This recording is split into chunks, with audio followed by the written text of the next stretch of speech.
وَلْتَكُن مِّنكُمْ أُمَّةٌ يَدْعُونَ إِلَى الْخَيْرِ وَيَأْمُرُونَ بِالْمَعْرُوفِ وَيَنْهَوْنَ عَنِ الْمُنكَرِ وَأُولَئِكَ هُمُ الْمُفْلِحُونَ۔ السلام علیکم ورحمۃ اللہ وبرکاتہ۔ الحمد للہ رب العالمین والصلاة والسلام علی نبینا محمد وعلی آلہ وصحبہ اجمعین۔ مشاہدین کرام، اسلامی طہارت اور کووڈ-19 کا ایک اور نیا حلقہ لے کر میں حاضر ہوا ہوں، جس میں دیکھیں انشاءاللہ 4 اہم مسائل پر بات ہوگی۔ مسئلہ نمبر 1، شرک کی نجاست یعنی مشرک کا کیا حکم ہے۔ نمبر 2، زندہ جانوروں سے کاٹے ہوئے گوشت کا کیا حکم ہے۔ نمبر 3، مچھلی اور ٹڈی اگر وہ مر جائیں تو اس کا حکم کیا ہے۔ نمبر 4، جو نمازی لا علمی کی وجہ سے کسی ایسی جگہ یا کسی ایسے کپڑے کے ساتھ جوتے کے ساتھ نماز پڑھ لی جو نجس تھا تو اس کے بعد اس کا حکم کیا ہے۔ تو آئیے پہلا مسئلہ، شرک کی نجاست یعنی مشرک نجس ہے کہ یا نہیں۔ اس سلسلے میں قرآن مجید کا ارشاد ہے، اللہ تعالیٰ فرماتا ہے سورہ توبہ آیت نمبر 28 میں، انما المشرکون نجس، بے شک مشرکین نجس ہیں۔ تو اس کا مطلب کیا ہے؟ قرآن مجید میں اللہ تعالیٰ نے فرما دیا نجس ہے، تو یہ نجس کیسا ہے؟ اس سے پہلے بھی ایک مسئلہ گزر چکا ہے شراب کے بارے میں، اس کی نجاست کا حکم کیا ہے۔ نجاست حسی ہے کہ یا معنوی ہے، حسی ہے کہ یا حکمی ہے۔ حسی کا مطلب یعنی وہ نجاست جو دوسروں کو لگنے والی ہے، یا پھر اللہ تعالیٰ نے مشرکین کو جو نجس کہا ہے وہ معنوی طور پر اللہ تعالیٰ نے ان کو نجس قرار دیا ہے۔ اگر وہ کسی سے لگ جائے تو ان کی نجاست دوسروں کو لگنے والی نہیں ہے۔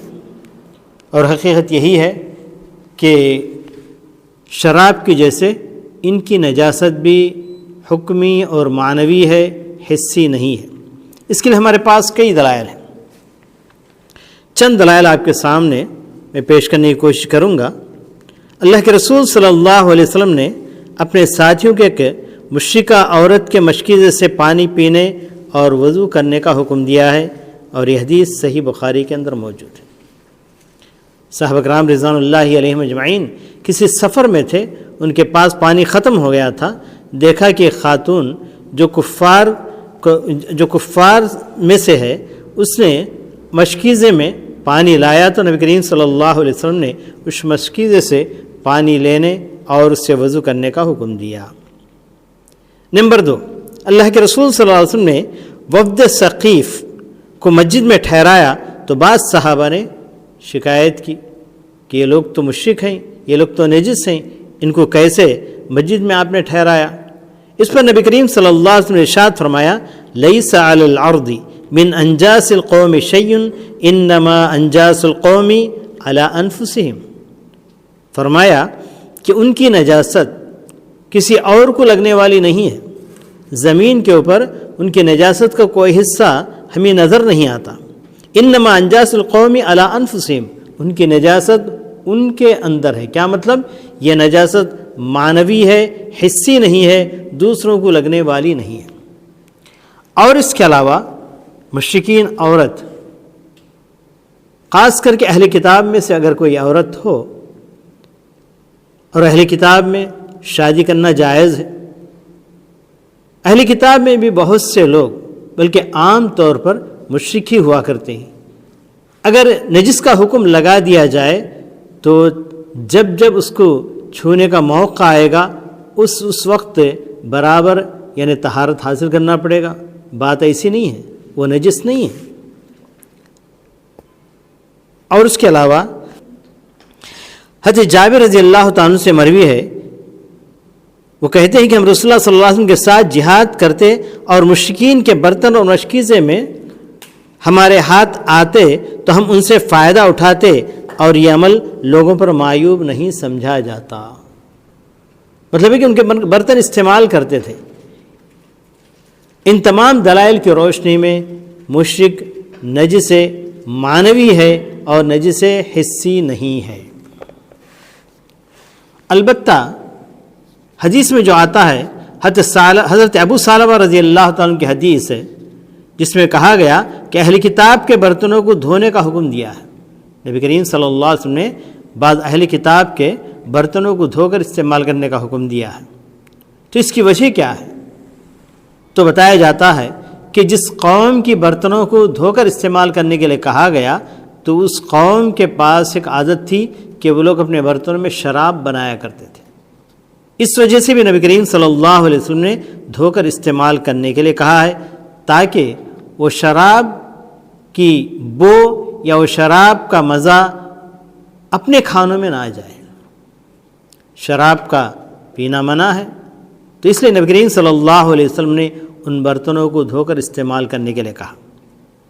اس کے بعد ایک اور مسئلہ ہے، جانور زندہ ہو تو بعض اقوام کے پاس اس بات کی عادت ہے کہ وہ جانوروں کو زندہ رکھتے ہوئے بھی اس سے کوئی حصہ کاٹ کر کھا لیتے ہیں۔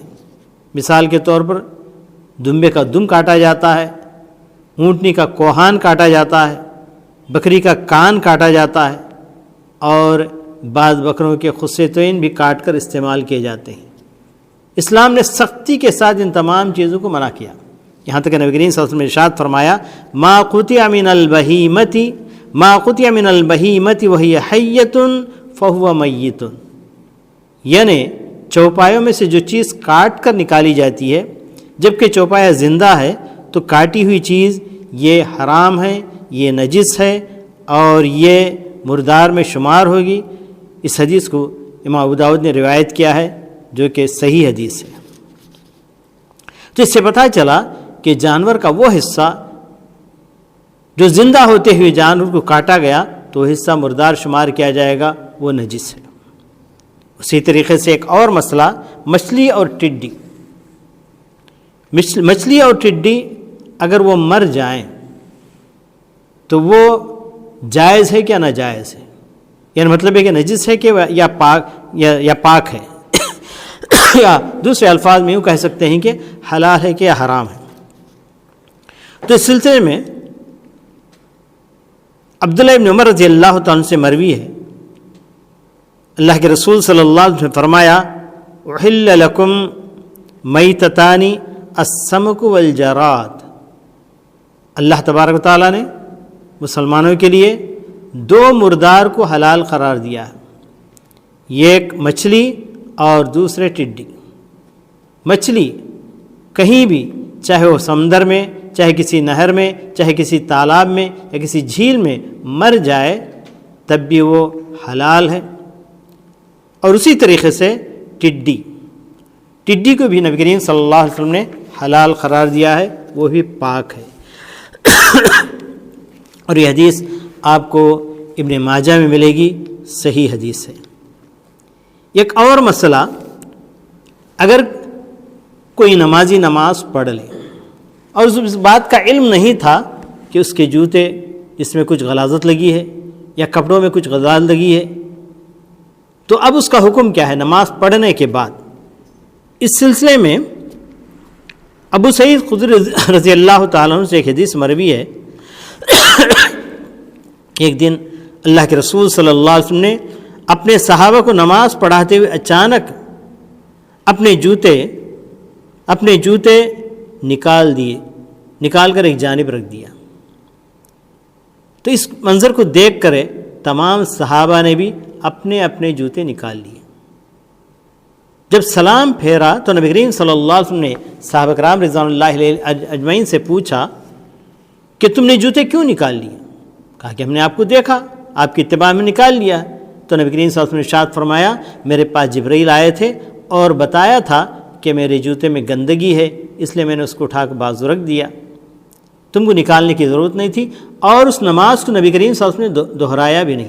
پھر صحابہ کرام رضوان اللہ علیہم اجمعین کو تعلیم دی اور فرمایا کہ تم میں کا کوئی اگر کہیں سے آئے نماز کو کھڑنے سے پہلے، یعنی مطلب ہے کہ نماز اس زمانے میں زیادہ تر جوتوں میں پڑھی جاتی تھی، اور ابھی بھی جوتے میں پڑھنے کا حکم ہے، کیونکہ یہودی جوتے میں نماز نہیں پڑھتے۔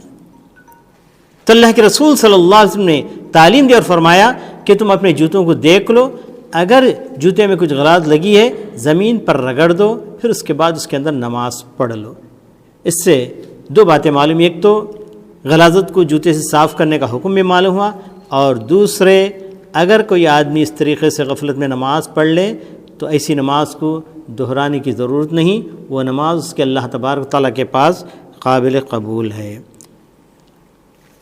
وبارک اللہ فیک۔